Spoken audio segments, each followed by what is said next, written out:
It's been 24 days of high-octane excitement in the DP World ILT20.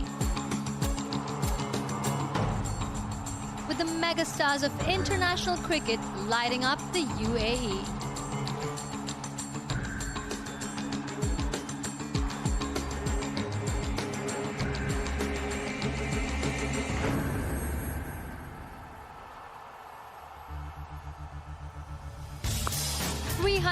.325 sixes have sailed out of stadiums in Sharjah, Dubai and Abu Dhabi.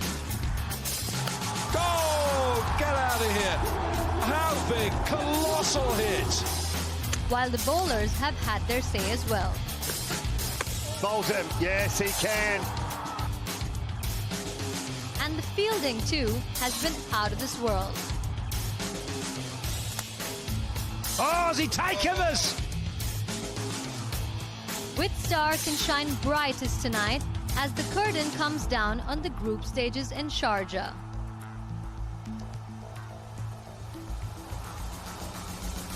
We're at the historic Sharjah Cricket Stadium where it all started 3 weeks ago at the DP World ILT20. The last league game features the Sharjah Warriors taking on the Desert Vipers.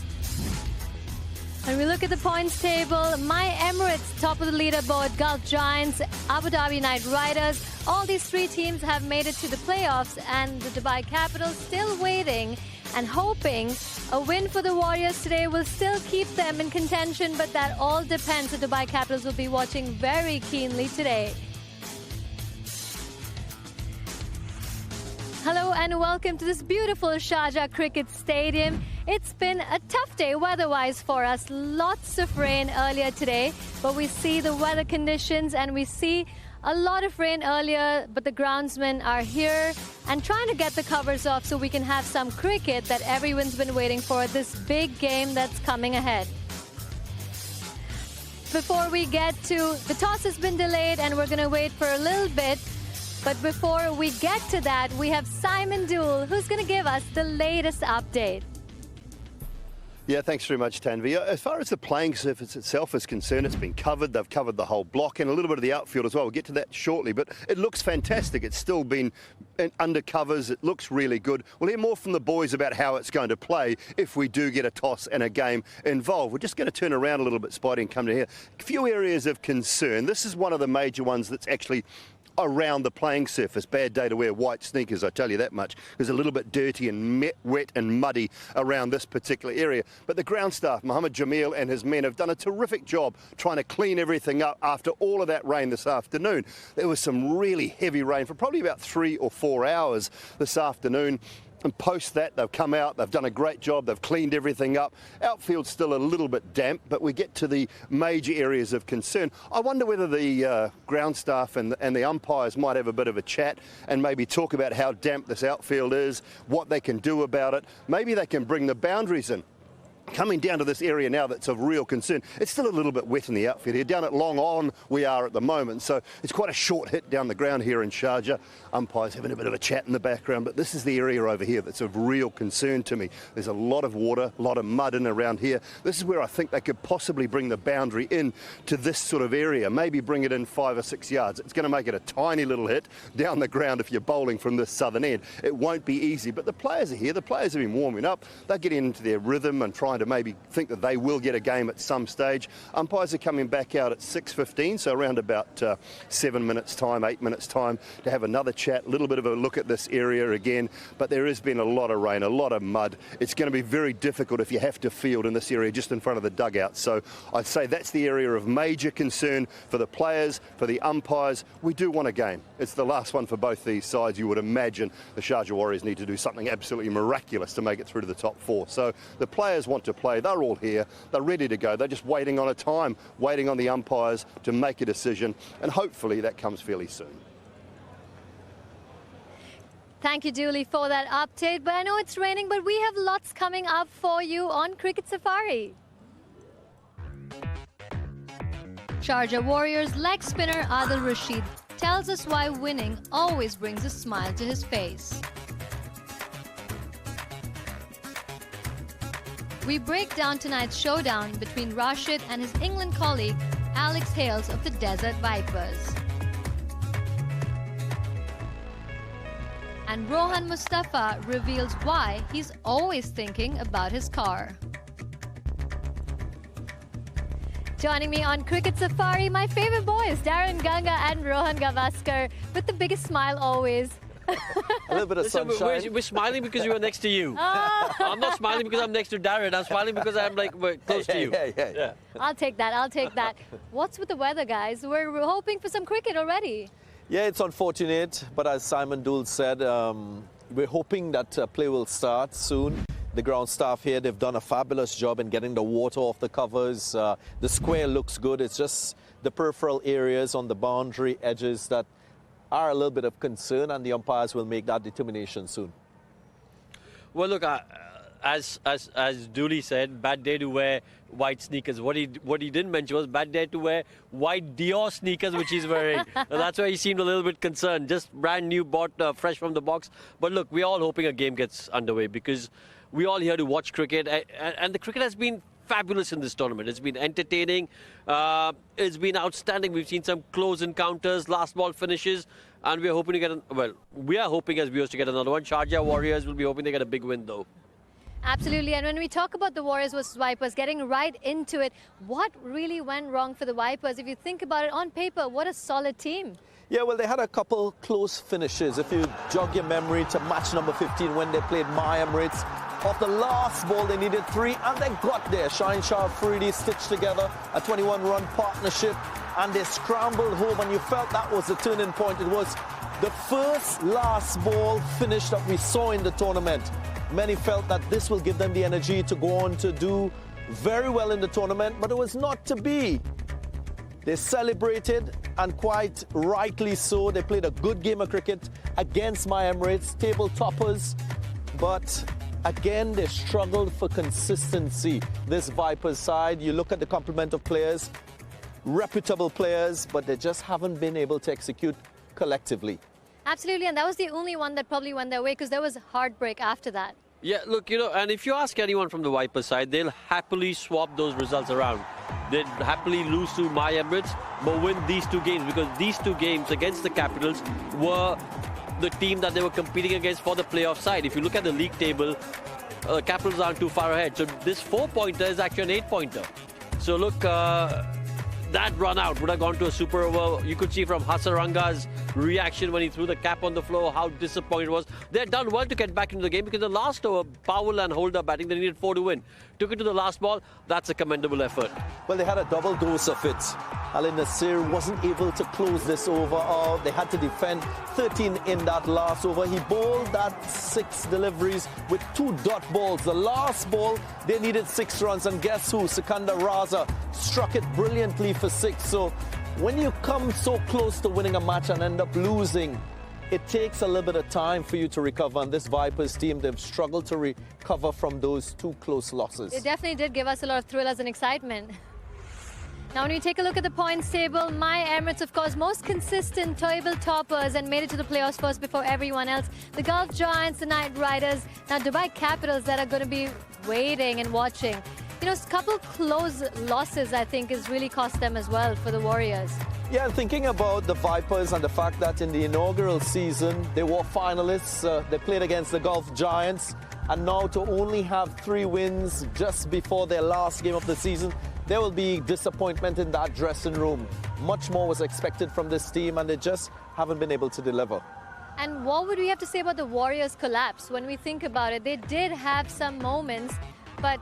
Yeah, well, look, I think they did have some good moments when they got a few wins together, but then you had that batting collapse against ADKR when they should have actually ended up winning that game. You look back, you think could have, should have, would have. This 100% they should have won the game, the position that they were in.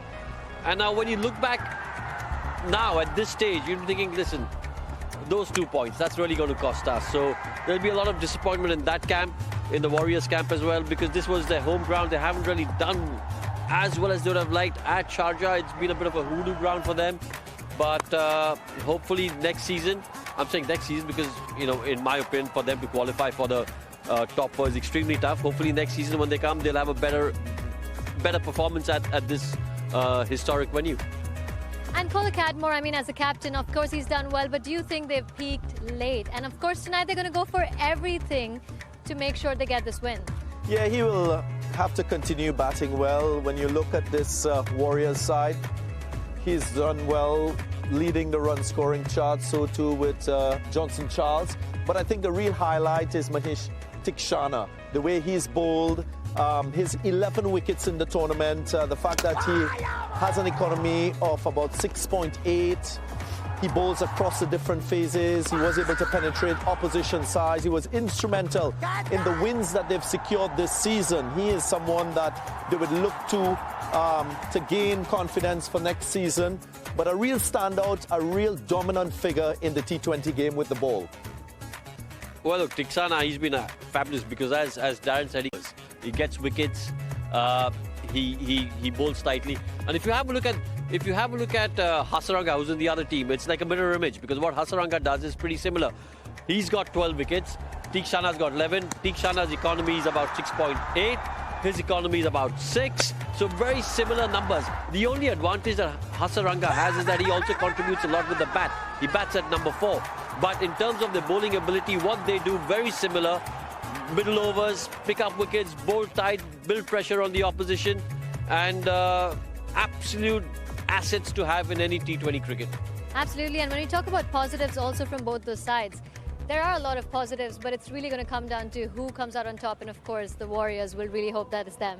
Yeah, they're playing at home. They will hope that they're able to string together one good performance from all departments of the game. Most of the time they either bat well and don't bowl well and vice versa. But this is their last opportunity for them to finish on a high. Absolutely. And at the DP World ILT20, we let you get up close and personal to some of your favorite stars. Now, local UAE star Rohan Mustafa is going to tell us why he thinks about cars when he's off the field. Take a look.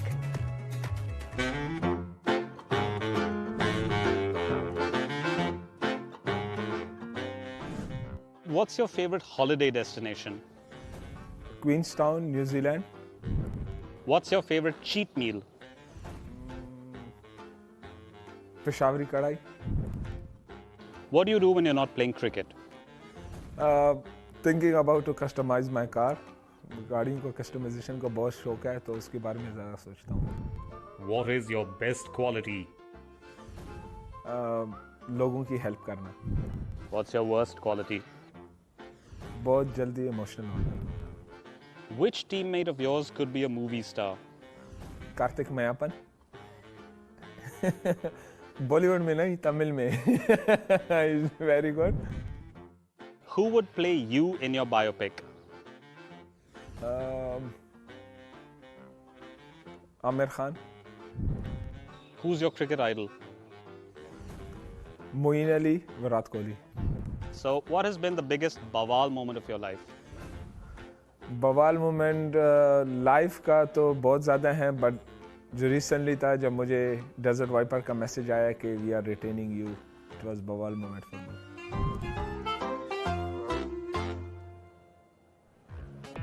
We're hoping that we're going to get some cricket soon. The umpires are on the field. We see the players checking a lot of things that are going on. But before we get to more, we're going to take a short break because on the other side of the break, we're going to hear from the star of the Warriors, Adil Rashid.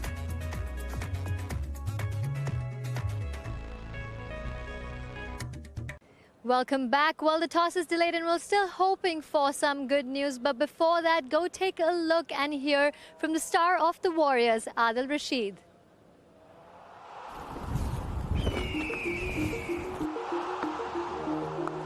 Oh dear. Top edge and is out of here. It always gives you joy when you actually perform, but you also win for the team, so you're actually contributing for the team as well. So for myself personally, it was nice to get a 4-wicket haul, but if we had lost, then it wouldn't have been as good. Bowl him. We assessed the situation very well that game. Early on, actually, spin came. We can keep it quite simple, but once you get 1-2 wickets, the pressure is definitely a lot on the batting team because they've got to play a different way. Then you get another wicket or two, and that's how it works. But I think as a bowling unit, spin bowling unit, we bowled exceptionally well. I think that's phenomenal, and I think that speaks volumes about the type of player he is. For him to just come and do that and enjoy himself doing it as well without any pressure of that on top of him was unbelievable.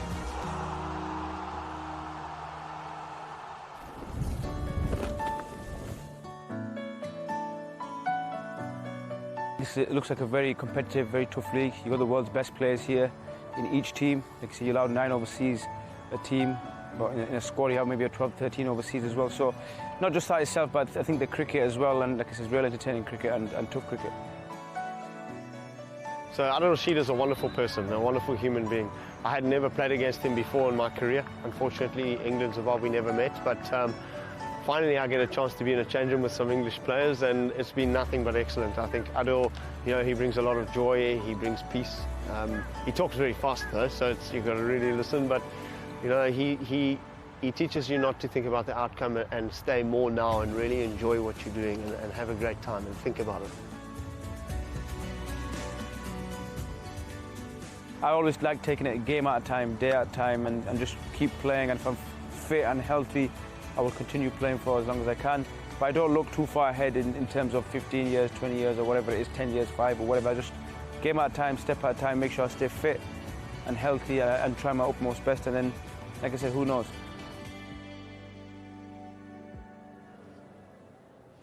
It's incredible to see how much fun he's having with his team, being in the mix of everything, And Darren, what do you really think when we talk about Adil Rashid? How crucial has he been for the Warriors? Well, he's only played 2 matches. What I love about Adil Rashid, you heard it in that interview, is the fact that he loves to perform, to lead his side to victory. That is exactly what he did when they played against the Abu Dhabi Knight Riders. He picked up 4 wickets for just 12 runs and secured an important win. And that's the type of player you want on your team. He is not an overcoached wrist spinner. He's very natural with his technique. He plays the game in the right spirit. And you heard about his personality as well. A very honest person and someone you want around when you're competing against opposition teams. Yeah, and we just saw a little graphic which said he was number 5 on the list of highest wicket takers as far as spinners are concerned. That tells you the quality he brings to any side. Again, he's very handy with the bat as well, lower down the order, but basically it's his bowling. Such a wicket taker. In a T20 game, if your best figures are 7 for something, it tells you what a big wicket taker you are. And if you have a look at where he generally picks up wickets from, it's that just between that 4 and 6 meter length. That's the sort of length where as a batter you're wondering if you haven't picked him, his leg spinner or googly, go forward, go back, you play him slightly later. That's why he's effective, because he, if you don't pick him out of the hand, you're waiting to read him off the pitch, which becomes really tough. So, fabulous player. And again, this is the beauty of the DP World ILT20. You've got world-class players playing over here. Absolutely, and we're hoping that we're going to get some cricket action. But for now, I think both sides are really going to be hoping it happens for them, right? Yeah, we'll have to wait and see. Hope you join us after the break.